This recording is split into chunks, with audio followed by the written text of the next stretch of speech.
வணக்கம். விநாயக பெருமான், நாமக்கல் ஆஞ்சநேயர், நாமகிரி தாயார், லட்சுமி நரசிம்மர், பலப்பட்டறை மாரியம்மன் எல்லோருக்கும் எல்லா நலன்களையும் தர நாங்கள் பிரார்த்திக்கிறோம். 2026 ஆங்கில புத்தாண்டு எப்படி இருக்கும்? நீங்க பிறந்த நேரத்தில் கிரக நிலைகள் எப்படி இருக்குது அப்படிங்கிறத உங்க ஜாதகம் சொல்லும். 2026 எப்படி இருக்குது அப்படிங்கிறத கிரக நிலைகளை அடிப்படையாக வச்சு நாங்கள் சொல்கிறோம். நீங்கள் பிறந்த நேரத்து ஜாதகம் 50 மார்க்கை தரும். இந்த வருடத்து கிரக நிலைகள் 50 மார்க்கை தரும். ரெண்டையும் கூட்டி நீங்கள் பார்த்துக்கணும். 2026 நாங்கள் சொல்லிடுறோம். நீங்கள் பிறந்த நேரத்து கிரக நிலைகள் உங்கள் ஜாதகத்தை நீங்கள் ஜோசியர்கிட்ட காட்டி கேட்டுக்கணும். 2 சேர்த்தாதான் பலன் சரியாக வரும். ஆம், 2026 கிரக நிலைகள் எப்படி இருக்கு? இந்த வருடம் முழுக்க சனி பகவான் மீனத்தில் இருக்கிறார். ஜனவரியிலிருந்து டிசம்பர் வரைக்கும். சனி பெயர்ச்சி மார்ச் 6 சரிதான், ஆனா அதற்கான விளைவு ஆரம்பிச்சோம். குரு பகவான் ஜனவரியிலிருந்து ஏப்ரல் மாசம் வரைக்கும் மிதுனத்தில் இருக்கிறார். மே மாசத்திலிருந்து கடகத்துக்கு வந்துடுறார். 26 தான் மே மாசம் குரு பெயர்ச்சினாலும் அதனுடைய விளைவு மே மாசமே ஆரம்பிச்சிடும். செப்டம்பர் மாதம் வரைக்கும் கடகத்தில் இருக்கிறார். அக்டோபர்ல இருந்து சிம்மத்துக்கு வந்துடுறார். யாரு? குரு பகவான். அதனுடைய விளைவு சிம்மத்தில் குரு பகவான் இருக்கிறதுக்கான விளைவு அக்டோபர் மாதமே ஆரம்பிச்சிடும். நவம்பர் மாதம் 13ஆம் தேதி ராகு கேது பெயர்ச்சி, அதனுடைய விளைவு அக்டோபர் மாதமே ஆரம்பிச்சிடும். அப்போ இந்த 2026 3ஆ பிரிச்சுக்கலாம்.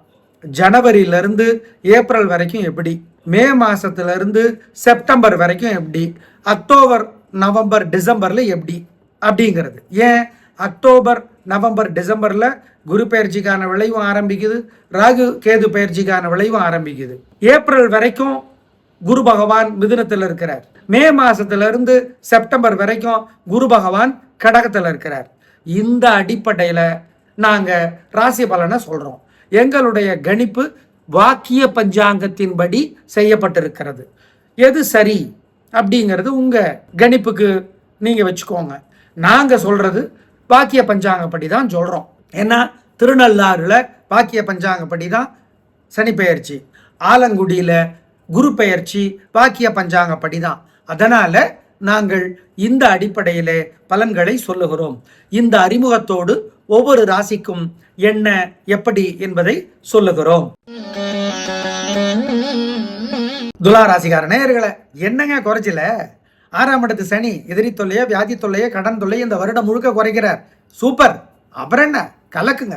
9ஆம் இடத்து குரு ஏப்ரல் வரைக்கும் ஏகப்பட்ட உதவிகளை செய்வார். அதிர்ஷ்டம் அதிகமாகும். பிரமாதம், கலக்குறீங்க.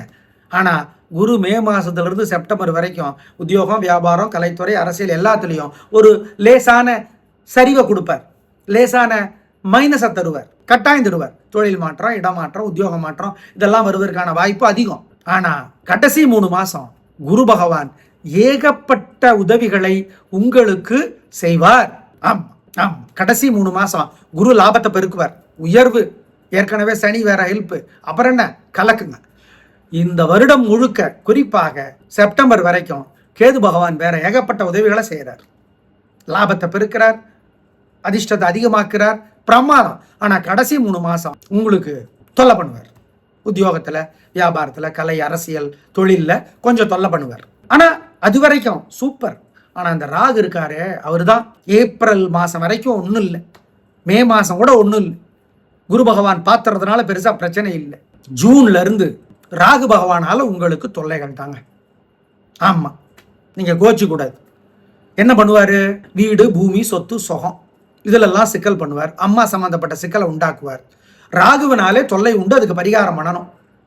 மொத்தத்தில் துலா ராசிக்கார நேயர்களே, 6ஆம் இடத்து சனி, குரு பகவானுடைய கருணை, கேது பகவானுடைய கருணை இதெல்லாம் இருக்கு. ஆனா ராகு தான் தொல்லை பண்றாரு. இந்த ஆங்கில புத்தாண்டு உங்களுக்கு 45 மதிப்பெண்களை வழங்குகிறது எங்களுடைய கணிப்புல. மீதி 50 மார்க்குக்கு உங்கள் ஜனன ஜாதகத்தை ஜோசியர்கிட்ட கொடுத்து கேட்டுக்கணும். ஏன்னா துலா ராசிக்கு சனி யோகக்காரகன். அதனாலதான் 6ஆம் இடத்து சனி அள்ளி அரைப்பார் நன்மைகளை உங்களுக்கு. ஆனா ராகு தடுப்பார். அதுக்கு தான் பரிகாரம் பண்ணணும். அதை நாங்கள் தனியாக உங்களுக்கு சொல்லிடுறோம். பொதுவாக எங்கள் கணிப்பில் 2026 எப்படி இருக்கும் என்றால், சனி பகவான் மீனத்திலே குருவினுடைய வீட்டிலே இருப்பதால், குரு நல்ல கிரகம், சுப கிரகம் என்பதால் சனியினுடைய தொல்லை பொதுவாகவே எல்லோருக்கும் குறைவாக இருக்கும் என்பதை ஞாபகம் வச்சுக்கோங்க. அப்புறம் ஜனவரி முதல் மே வரை ராகு பகவானுக்கு குருவனுடைய பார்வை இருக்கிறது. மிதுனத்திலே இருந்து கும்பத்திலே இருக்கிற ராகுவை பார்த்து கொண்டே இருக்கிறார். அதனாலே ராகுவினால் ஏற்படுகிற தொல்லைகளும் பொதுவாக எல்லோருக்கும் குறைவாகத்தான் இருக்கும். ஆனா குறைவாக இருக்கும். ராகு தொல்லை பண்ணாமல் இருக்க மாட்டார், சனியும் தொல்லை பண்ணாமல் இருக்க மாட்டார். நல்ல வேளையாக சிம்மத்திற்கு குரு பகவான் அக்டோபரிலிருந்து வருகிறார். இந்த அக்டோபர், நவம்பர், டிசம்பர் இந்த 3 மாதமும் திரும்பவும் ராகுவை குரு பார்க்கிறார். நடுவிலே குரு மேவிலிருந்து செப்டம்பர் வரை கடகத்திலே இருக்கிறார். அப்பொழுதுதான் குருவிற்கு ராகு பகவானை பார்க்கிற வாய்ப்பு இல்லை. ஆகவே கிட்டத்தட்ட 5 மாதங்கள் குரு ராகுவை பார்க்கவில்லை. ஆனால் 7 மாதங்கள் கிட்டத்தட்ட குரு ராகுவை பார்ப்பதால் இந்த வருடம் முழுக்கவே 7 மாதங்கள் ராகுவினுடைய தொல்லைகள் எல்லோருக்குமே குறைவாகத்தான் இருக்கிறது அப்படிங்கிறத கவனத்திலே வைத்துக் கொள்ளுங்கள். கேது பகவான் சிம்மத்திற்கு இருந்து கொண்டிருக்கிற அந்த நிலை மாறுகிற பொழுது குரு சிம்மத்திற்கு வருகிறார். எனவே குருவும் கேதுவும் சேர்ந்திருக்கிற வாய்ப்பு இல்லை. ஆனால் கேது பொதுவாக பெரிய கெடுதல்களை தருகிற கிரகம் இல்லை என்பதனால் இந்த 2026 பெரிய பாதிப்பு என்பதாக ஒன்று இருக்காது என்பதை நாம் உறுதியாக சொல்ல முடியும். ஆனால் சனிக்கும் சரி, ராகுவிற்கும் சரி, குருவிற்கும் கேதுவுக்கும் பரிகாரம் என்பது அடிப்படையில் கோயில் வழிபாடு, பிரார்த்தனை, பரிகாரம், நல்ல புத்தகங்களை வாசிப்பது, தீபமேற்றுவது போன்று பல பரிகாரங்கள் இருந்தாலும் நியாயம், தர்மம், அறம் இதன்படி நடக்காது போனால் அது எல்லாரையும் பாதிக்கும், கடவுளையே பாதிக்கும். சிவபெருமானே பிச்சைக்காரனாக, பிக்ஷாடனராக, பிச்சைக்காரனாக இருந்த வரலாறு இருக்கிறது. எனவே அந்த அறமும் நியாயமும் தர்மமும் சத்தியமும் ஒருவரால் முறையாக பின்பற்றப்படாவிட்டால் எவ்வளவு தவறி நடக்கிறாரோ அதற்கேற்ற தண்டனையை சனியும் ராகுவும் தருவார்கள் என்பதும் உண்மை. ஆகவே அஷ்டமசனியோ, கண்டச்சனியோ, அர்த்தாஷ்டமச்சனியோ, ஏழரை சனியோ தண்டனை காலம். சட்டத்தினால் தண்டிக்கப்படாத நம்முடைய குற்றங்களை, நம்முடைய தவறுகளை, பாவங்களை சனி பகவானும் ராகுவும் தண்டிப்பார்கள் என்பதுதான் நிச்சயம். அதுதான் அதிர்ஷ்டம், அதுதான் துர் அதிர்ஷ்டம். சமூகத்தால் அங்கீகரிக்கப்படாத நாம் செய்த நல்ல செயல்களுக்கு கடவுள் தருகிற பரிசுதான் அதிர்ஷ்டம்.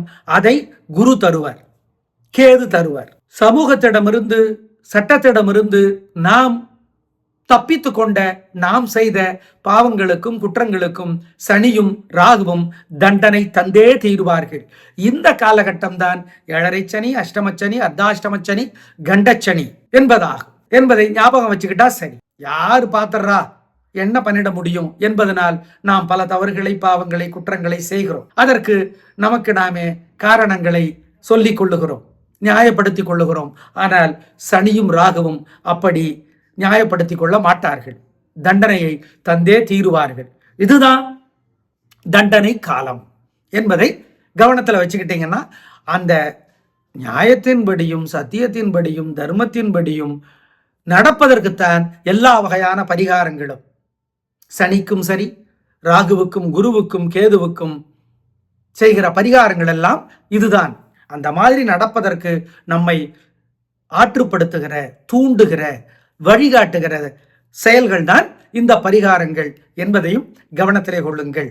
நன்றி, வணக்கம்.